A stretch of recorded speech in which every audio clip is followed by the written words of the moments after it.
நாளுக்கு நாள் நெறைய இண்டஸ்ட்ரியில சாஃப்ட்வேருடைய பயன்பாடு அப்படிங்கிறது அதிகரிச்சுட்டு தான் இருக்கு. சரிங்களா? ரொம்ப முக்கியமா ஸ்மால் ஸ்கேல் பிசினஸ் எல்லாத்துலயுமே சாஃப்ட்வேருடைய பயன்பாடு அப்படிங்கிறது அதிகரிச்சுக்கிட்டே தான் இருக்கு. சரிங்களா? ஃபார் எக்ஸாம்பிள் ஒரு கிராசரி ஷாப்பா இருக்கலாம், ஒரு சூப்பர் மார்க்கெட்டா இருக்கலாம், ஒரு துணி கடைகளா இருக்கலாம். இந்த மாதிரி எல்லா பிசினஸ்லயுமே வந்து பிசினஸ ஸ்டார்ட் பண்ணும்போது அவங்க இந்த சாஃப்ட்வேர் அப்படிங்கிறத ஃபோக்கஸ் பண்ண மாட்டாங்க. பட் அந்த பிசினஸ் அப்படிங்கிறது பிக்கப் ஆக ஆரம்பிச்ச பிறகு அத ஸ்கேல் அப் பண்ணி அடுத்த லெவலுக்கு கொண்டு போகுறதுக்கு இந்த சாஃப்ட்வேருடைய பயன்பாடு அப்படிங்கிறது ரொம்ப அதிகமா தேவைப்படுது. சரிங்களா? அதுலயுமே இந்த பில்லிங் சாஃப்ட்வேர் அப்படிங்கிறத நெறைய இண்டஸ்ட்ரியில வாங்க ஆரம்பிச்சுட்டு இருக்கிறாங்க. சரிங்களா?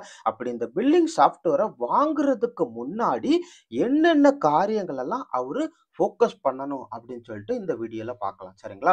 ஒரு பில்லிங் சாஃப்ட்வேர் அப்படிங்கிறத தயாரிக்கிறது கண்டிப்பா சாஃப்ட்வேர் சம்பந்தமான அறிவு இருக்கக்கூடியவங்க தான் அத தயாரிப்பாங்க. சரிங்களா? பட் இந்த பிசினஸ் ரன் பண்ண போறவங்க, அதாவது சூப்பர் மார்க்கெட்ட ரன் பண்ண போறவங்களுக்கு இந்த சாஃப்ட்வேர் சம்பந்தமான அறிவு அப்படிங்கிறது இருக்காது. ஸோ இந்த சூப்பர் மார்க்கெட் ஓனரு இந்த சாஃப்ட்வேர் ப்ராடக்ட்ட வாங்குறதுக்கு முன்னாடி சில டிஸ்கஷன் அப்படிங்கிறத வச்சுப்பாரு. சரிங்களா? அப்படி டிஸ்கஸ் பண்ணும் பொழுது இந்த சாஃப்ட்வேர் இன்ஜினியர் எக்ஸ்பிளைன் பண்ணக்கூடிய டெர்ம்ஸ் அப்படிங்கிறது இந்த சூப்பர் மார்க்கெட்ல இருக்கக்கூடிய ஓனருக்கு நிறைய சமயங்கள்ல புரியாது. பட் அத ஈஸியா புரிஞ்சுக்கிறதுக்கு இந்தந்த காரியங்கள் எல்லாம் அவரு ஃபாலோ பண்ணா ஈஸியா இருக்கும்.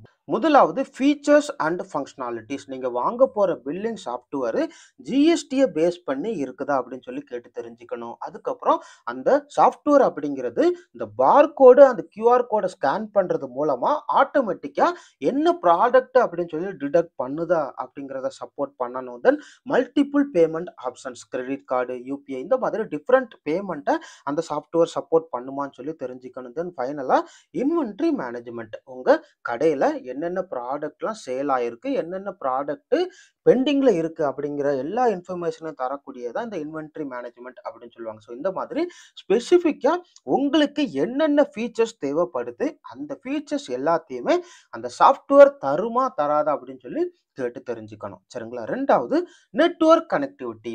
நெட்வொர்க் கனெக்டிவிட்டினா என்னன்னா, உங்க சாஃப்ட்வேர் ஆன்லைன்ல ஒர்க் ஆகுமா? இல்லன்னா ஆஃப்லைன்ல ஒர்க் ஆகுமா? அப்படிங்கிறத கேட்டு தெரிஞ்சுக்கணும். சரிங்களா? ஏன்னா எல்லா இடங்கள்லயும் இன்டர்நெட் கனெக்டிவிட்டி இருக்கும் அப்படின்னு சொல்லி சொல்ல முடியாது. எல்லா நேரங்கள்லயும் இன்டர்நெட் கனெக்டிவிட்டி ப்ராப்பரா கிடைக்கும்னு சொல்ல முடியாது. சரிங்களா? ஸோ உங்க சாஃப்ட்வேர் அப்படிங்கிறது போத் ஆன்லைன்லயும் ஆஃப்லைன்லயும் ஒர்க் ஆச்சுன்னா பெட்டர். அதாவது இன்டர்நெட் இருக்கும்போது ஒர்க் ஆனாலும் நல்லது, இன்டர்நெட் இல்லாம இருக்கும்போதும் ஒர்க் ஆகணும். ஸோ இந்த மாதிரி அந்த இன்ஃபர்மேஷனை கேட்டு தெரிஞ்சுக்கோங்க. தென் சப்போர்ட்டட் டிவைசஸ் அண்ட் பிளாட்ஃபார்ம். நீங்க பில்லிங் சாஃப்ட்வேரை எந்த டிவைஸ்ல இன்ஸ்டால் பண்ணி யூஸ் பண்ண போறீங்க?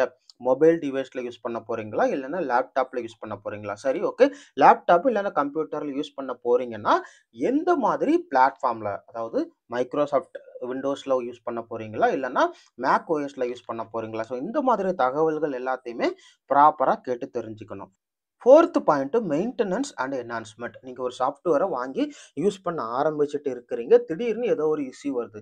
அந்த இஷ்யூவை ஃபிக்ஸ் பண்றதுக்கு நீங்களே முயற்சி பண்ணீங்கன்னா கண்டிப்பா முடியாது. ஆனா உங்களுக்கு சாஃப்ட்வேர் சம்பந்தமான அறிவு இல்லாம இருக்கலாம். அந்த சமயங்கள்ல நீங்க எந்த வெண்டார்ட்ட அந்த சாஃப்ட்வேரை வாங்குனீங்களோ அவங்க சப்போர்ட் குடுக்கறதுக்கு ரெடியா இருக்கணும். ஸோ அத முன்னாடியே கேட்டு தெரிஞ்சுக்கணும். எவ்வளவு நாளுக்கு அவங்க சப்போர்ட் குடுக்க ரெடியா இருப்பாங்க. அப்படி சப்போர்ட் குடுக்கணும்னா எவ்வளவு காஸ்ட் சார்ஜ் பண்ணுவாங்க அப்படிங்கிறது கேட்டு தெரிஞ்சுக்கணும். உங்க சாஃப்ட்வேர்ல திடீர்னு ஏதோ ஒரு மாடிஃபிகேஷன பண்ணணும்னு நினைக்கிறீங்க. அந்த மாடிஃபிகேஷன அவங்க பண்ணி தர்றதுக்கு ரெடியா இருக்கிறாங்களா? அப்படி பண்ணி தரணும்னா எவ்வளவு காஸ்ட் சார்ஜ் பண்ணிப்பாங்க? அந்த மாதிரி தகவல்கள் எல்லாத்தையுமே கேட்டு தெரிஞ்சுக்கணும். Fifth point pricing and subscription model. ஒரு சாஃப்ட்வேரை வாங்க போறீங்க. அப்படி வாங்க போகும்போது அந்த சாஃப்ட்வேரை வாங்குறதுக்கு எவ்வளவு காஸ்ட் அவங்க கேட்கறாங்க? ஒன் டைம் பேமெண்ட்டா? இல்லன்னா மந்த்லி சப்ஸ்கிரிப்ஷன் மாடலா? அப்படிங்கிறத கேட்டு தெரிஞ்சுக்கணும். மோஸ்ட் ஆஃப் த டைம் நிறைய வெண்டார்ஸ் என்ன பண்ணுவாங்கன்னா, மந்த்லி பேமெண்ட் அப்படிங்கிறத ப்ரிஃபர் பண்ணுவாங்க. ஸோ அந்த மந்த்லி பேமெண்ட்டை நீங்க குடுக்கறதுக்கு ரெடியா இருக்கிறீங்களா? அப்படிங்கிறத முன்னாடியே யோசிச்சு நல்லா முடிவு பண்ணிக்கணும். சரிங்களா? 6த் பாயிண்ட் பேக்கப். ஒரு 3 வருஷம் அந்த பில்லிங் சாஃப்ட்வேர் யூஸ் பண்ணிட்டீங்க. திடீர்னு ஒரு நாள் அந்த சாஃப்ட்வேர் அப்படியே கிராஷ் ஆயிடுச்சு. நீங்க இவ்வளவு நாளு ஜெனரேட் பண்ண எல்லா பில்லிங்கும் டெலீட் ஆயிடுச்சு அப்படிங்கிற பட்சத்துல உங்களுக்கு மிகப்பெரிய லாஸ். அந்த தகவல்கள் அப்படிங்கிறது உங்களுக்கு கண்டிப்பா தேவைப்படும். ஒருவேளை இன்கம் டாக்ஸ் டிபார்ட்மெண்ட்ல இருந்து கேட்கறாங்கனாலும் அந்த தகவல்கள நீங்க குடுக்குறதுக்கு ரெடியா இருக்கணும்.